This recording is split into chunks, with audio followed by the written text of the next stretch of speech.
Okay, I'm Rayburn. I go by Rayburn and Little IB25 on DeviantArt.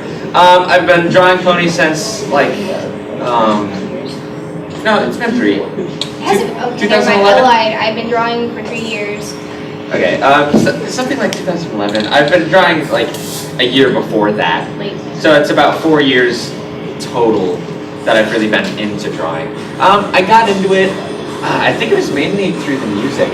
I became friends with a lot of musicians, and I was just super inspired by the creativity these guys had. And that's kind of what drove me to like really get into drawing, was like how much creativity these guys were having with this cool new show. And similar to her, I stormed through the entire first season, which was all that was premiered at the time. I think I joined... It was late season 1, after late it season ended, 1. And you could find everything on YouTube. Yeah, I actually had most of the songs from the show on my iPod before I saw a single episode. I was weird, and I had like... Let's call you weird. Yeah. I don't know, I like the music for some reason. And I got into a bunch of the fan artists, community artists, and I basically started with doing fan art for them, which is like a really cheap way of getting popular, but it works. And I don't know, I kind of built myself from there, I guess. And I started getting fans on my own merit. And You're so popular now. How many followers do you have now? I recently hit 10,000 on Tumblr, and He's a professional. I'm almost at 11. But, no, yeah, I've been doing it for a while. I still, like a lot of people think like, if you draw horses for so long, you've got to get tired of it eventually. But I'm continually getting new ideas, and I don't think I'm ever going to get tired of it. Oh. Who are you? Hi. I'm Tony Splash. I've been drawing for like 8 years, but I've been drawing shiny, fluffy horses for about 3 years now. I got into this show because at first I used to bash bronies really bad before I knew what the show was. I was like, oh, you guys are weird. Until I said it to a friend, and he was really mad at me. He's like, now you have to sit and watch this episode. And I watched the very first episode, and I went to denial for over a year. And then I was like, I'm not a brony. They're cute looking. I like the eyes. And then I stumbled upon Little Miss Rarity, and then I just started watching the show. And I was like, frick. That's really about it. Well, okay. Are there any questions of any variety? You do an artist thing. You do. It's a different type of art, but it's not actually. If you look at my DeviantArt, there's like 7 different forms of art. Whoa. Like one thing I did once when I first started getting into art was when we were tearing down the deck in my backyard, and so I had like all these pile of wood, and I was reading this webcomic, and I was just like, I'm gonna make a character out of this. I had a little balcony on the 2nd floor of my house. I would fix stuff, and I'd run up there and I'd be like, looks good, run back down. Because it was like 12 feet wide. What? Wait, hang on. What were you doing? I was making a character out of wood, and was it huge? yeah, it was like 12 feet wide and 12 feet tall. Well, yeah. I'm sorry, you just said that. What? I do multimedia art. I do everything. Well, he's on a different level, apparently. I was like, oh, you do leatherworking and everything, but no, he has to go around and make gigantic pieces of art in addition. We can talk about Dang, you're the coolest one of all of us. You get a medal, I'll draw you We can one. talk about what we work on or with. How about that? Huh? What? What our medium is. Oh, real quick, What we work with. Real quick, you said come. Yes. Oh, yeah. Are you guys afraid of receiving cease and desist from Hasbro because apparently they have now copyrighted the word brony? Oh, yeah, I heard about that. What? Yeah, I heard about that. I've gotten cease and desist before. Yeah, I had a design. I had a product that got recalled because of the character on it. It's a complicated thing. There's a lot of like, I don't know. It's a really complicated process. As far as I can tell, you only get like cease and desisted if it's something that Hasbro thinks can affect the image of their brand or something similar to that. If they think it'll affect them, if it's like popular enough or big enough, if they think it'll affect them, they can, you know, do that. My first experience was talking with White Dove about it. White Dove plushies once. She was like one of the first people to really get affected by it, but people blew it out of the water. They thought that Hasbro stopped her to make plushes entirely. All that came from the cease and desist was that she was not allowed to post the prices of her plushies on DeviantArt, and that was the only repercussion. She could keep making them and everything. So like, they're a company. They have to do you know, they have to do things to manage their brand image, and you know, that's how they work sometimes.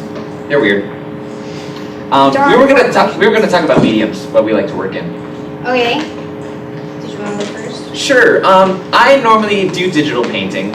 I recommend everyone start with traditional work, like getting used to a real pen and pencil, and like real mediums like that is super beneficial. I'm like taking college classes, and I'm really excited to take an actual painting course to like help improve myself even more. Because I took a light drawing class, and that helped with my construction and anatomy fantastically. Anyway, I usually use Paint Tool Sci. That's a pretty standard drawing and painting program. I know a lot of artists use it for digital stuff. And I use a Wacom tablet, like a lot of our other artists. I think it's a Intuos 5. And I try and experiment with other mediums, which again, my college courses helped me with a lot. Like, I learned to love charcoal. I made this like 12-inch clay Big Mac. And Wait, you did? Yeah. I didn't see that. It looks super cool because it's like it's got the original like rustic clay colors to it, and it looks kind of like an artifact of some sort, like an ancient probably artifact. Yeah. It's pretty cool. I'll probably sell it eventually. It's turned out really good though. Well, I need to see it. Yeah. I haven't seen it. Did you post it? I posted it a while ago, like 2 years ago. Okay, then Yeah. It's buried it is an somewhere. artifact, apparently. Yeah, I definitely recommend like experimenting with a lot of mediums though, like because some people who like can't figure out how to work a pencil, they'll end up making like incredible, I don't know, pipe cleaner sculptures of some sort. You know, everyone's got their different specialties. Or giant things of wood. And Yeah, also, giant things of wood. And also, whatever else you do. My problem is Best. my problem is like I'll start drawing, I'll hate it, I'll like it, I'll move on to something else. So I'll just start making clay sculptures. I'll make one, and then I'll like not like it, and then I'll stop and I'll go something else, and then I'll start doing wood carving, not like that, and something else, leather. So that's my problem. Is I have trouble sticking to one medium. That's I do not bad. everything. Yeah, that's not good. Just I mean, that's not bad. I was switching between that's good and that's not bad, and they I got bought fixed. I bought a box of 1,000 popsicle sticks. I'm still trying to figure out what to do with that. Oh, see, that's so much fun just experimenting with stuff like that. Pretty cool. You should talk. You should Oh, yeah. talk, yeah. What do you mean? I mostly use Paint Tool Sci and Photoshop. Yeah. But I love doing watercolors. I want to get into watercolors. I've been talking with Sophie Cabra and Kat Kat. They work together, and they paint on wood, I think. Yeah. Yeah, They paint on wood. and they do fantastic work. Sorry, are you done? Okay. I'm pretty much the same, except, like, by the same I mean I use Paint Tool Sci and I draw things in it, but I'm a huge loser and can't afford actual, like, art supplies, so I've just been going to Walmart and grabbing a box of Crayolas, which don't apparently have sharpeners in the back anymore. This is a lie. Yeah, no, I'm not cheating. It's even in the hole. And then it's just flat. So, I'm never going to sharpen any crayons. And I've been doing a lot of sketches in crayon, and also I do perler bead stuff now. And that's just the flavor of the month, I guess. I've done that for like literally a month and nothing else. You have another question? What would be your advice for inspiring artists? In what respect? Like, just starting off? Yeah. Like as far as improving yourself, or like Improving yourself? In like traditional Okay. drawings? Literally anything. Yeah. Anything? I think there's a lot of different things you can do to like discover your style and improve yourself. I think one of the most important things is to just draw. Get drawing, start drawing, don't stop drawing. Kind of challenge yourself a little bit. Yeah, challenge yourself for sure. Keep all your old art. I know sometimes you look at it and go, oh, that's gonna suck. But just keep it, then, because later when you go back and look, it's like, oh, it did suck, but now I don't suck as much. Probably the biggest thing I can say is that what you should do is like if you want to draw ponies, you should find tons and tons of picture of ponies. Like start out with the show, draw, learn everything about the ponies, learn all the little details, draw it 100 times, look at different positions and styles. Like you can watch an episode that has like a particular pony you want to draw, just get to a point, pause, draw it, and then once you do that for a while, then stop and then try doing it just out of the top of your head. And once you do that after a while, that's how you start developing your own style, is because now you know what kind of features are in the thing that you're drawing. Like if you're drawing a phantom thing, if you want to draw, and so yeah, basically use references. References help a lot. That's probably the biggest thing, is don't be afraid to use references. I use references for every time I draw. I always have a picture up and I'll just like, say I'm drawing a picture of Rarity, but the reference I'm using is, Twilight, and I just tweak it a little bit. Okay, I'm gonna give you a step-by-step list that I followed when I started drawing in general ever. Just, I was born and then I was like, oh, hey, I want to draw now, and I followed this step-by-step list to success. You can write it down if you want to.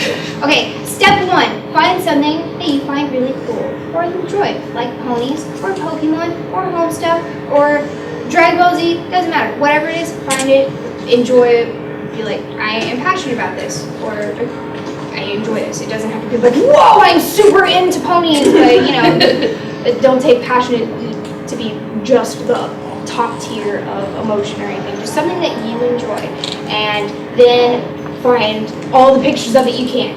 Look at them. You're like, these are good. These look great, and I know what things look like now. All different styles You too. study things. You study things, and when you see things in different styles, you can see, okay, well, all these sort of have a key element in that, something that's related in that.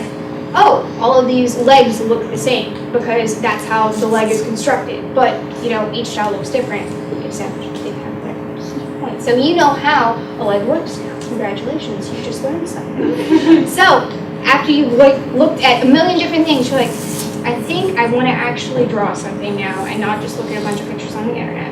So you get your piece of paper, you get your thing, you have all of these pictures pulled up, and you don't trace them.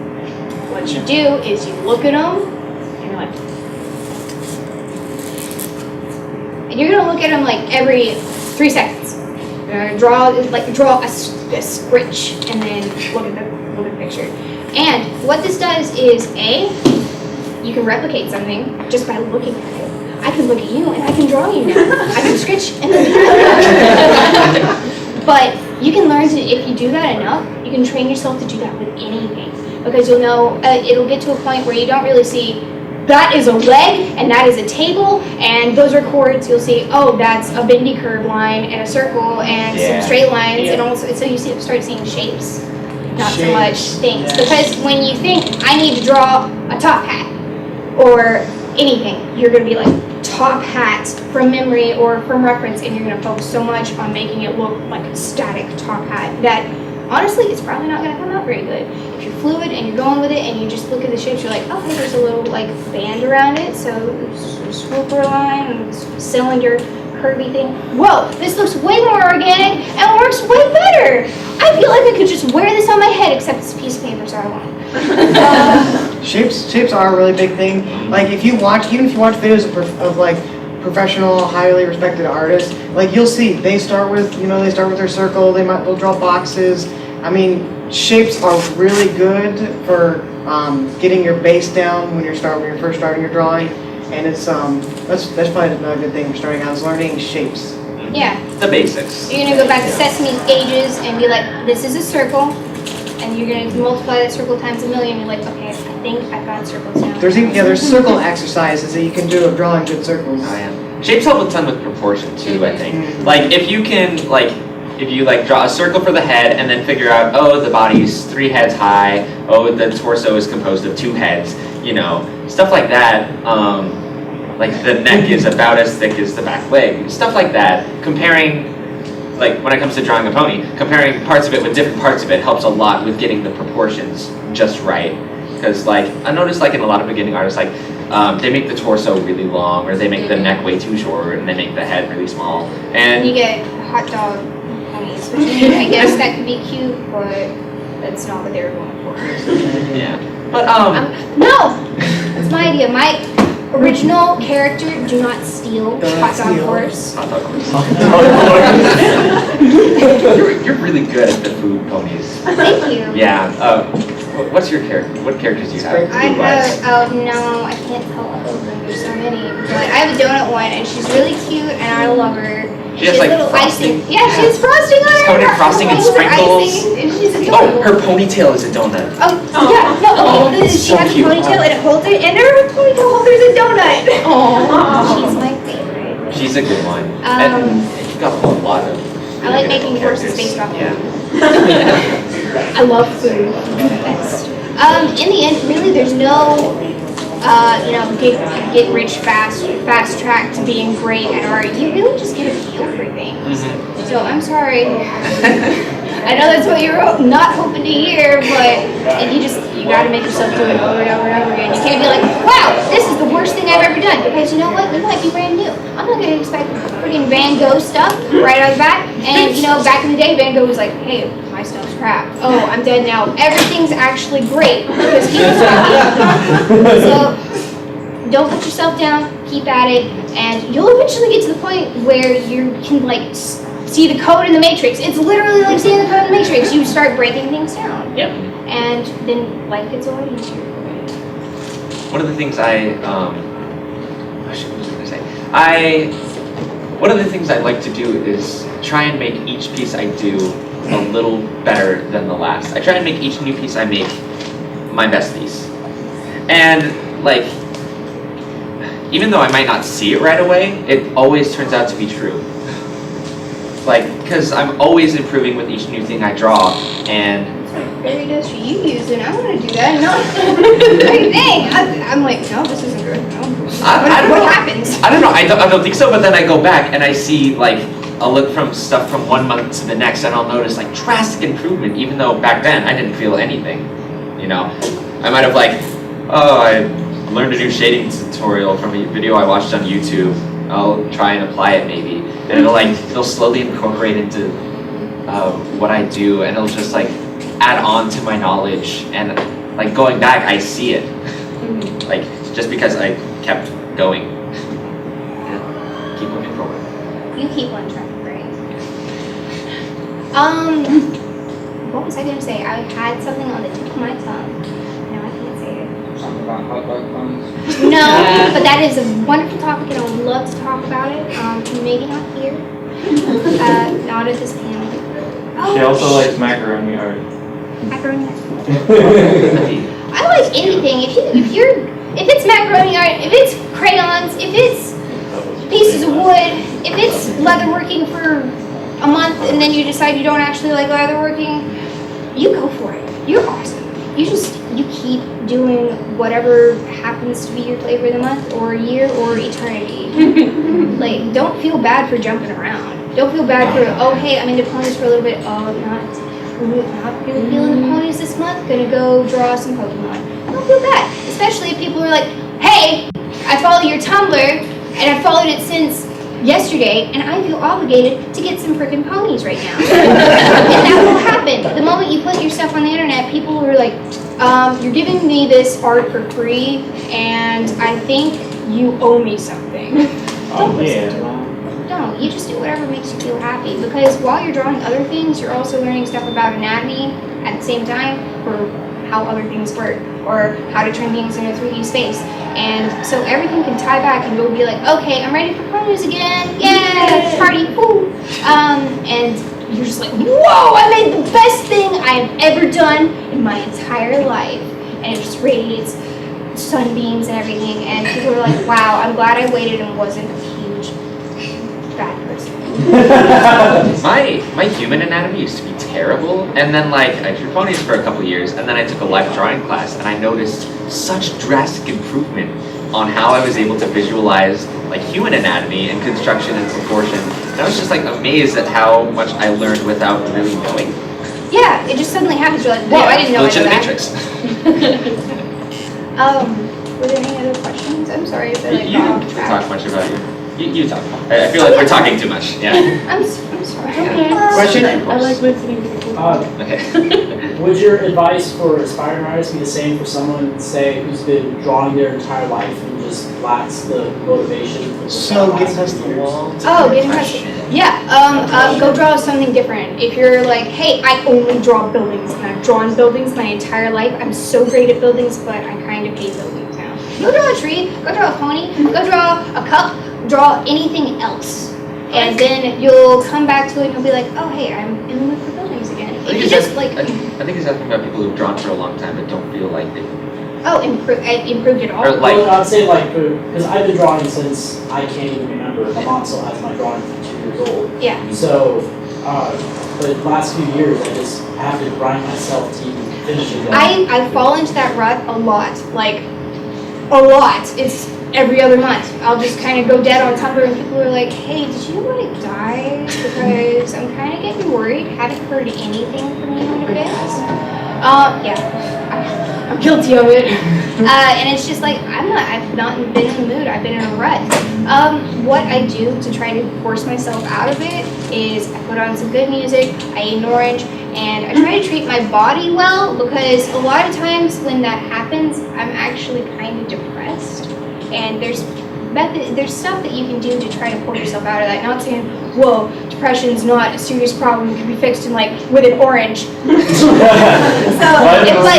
if you psych yourself up, you'll kind of get new and you're like, yeah, I can rock this. I can do anything. I ate orange. I ate 4 oranges, and I've got great music, and I'm a great person, and I am just, that building over there looks so cool. That statue right there is on a stilts or something. There's kids. I don't know what that statue is. It's kind of weird. It's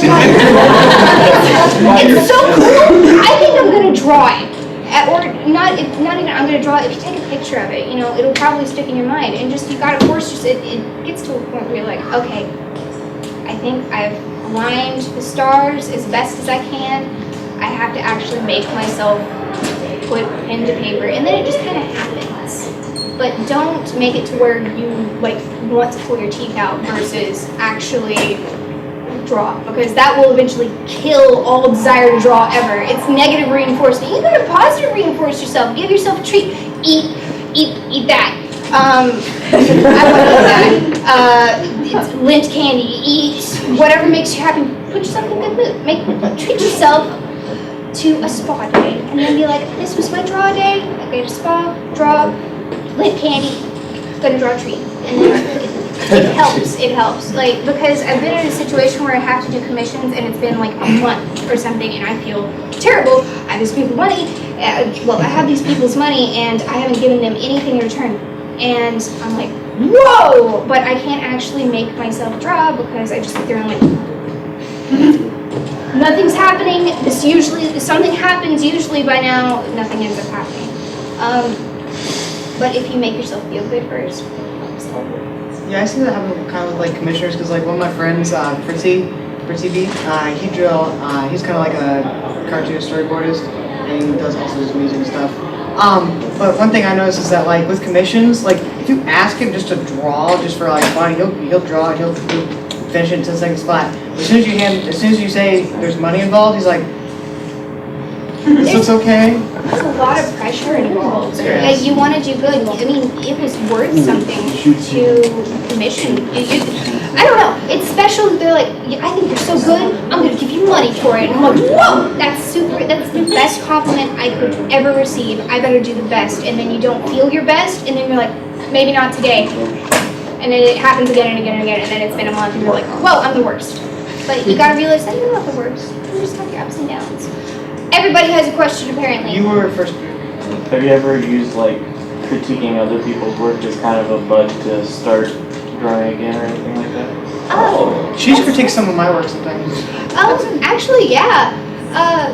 That's a It's a great question. yeah, that's a good question. I mean, we've done these panels a couple times before, and it's usually like we could write out a script of how the entire panel goes. That was yeah. Thank you. Okay. Yeah. Yes. It get like when you're in a rut, it also helps to look at other people's art. Maybe you'll get inspired by something. Oh yeah, definitely. Watching live streams. Oh Yeah, yes, yeah. yes. Live And stream. usually they have music going to pump themselves up. You Yeah. know, people do that for a reason. Music helps, unless you just really hate music in general. I agree.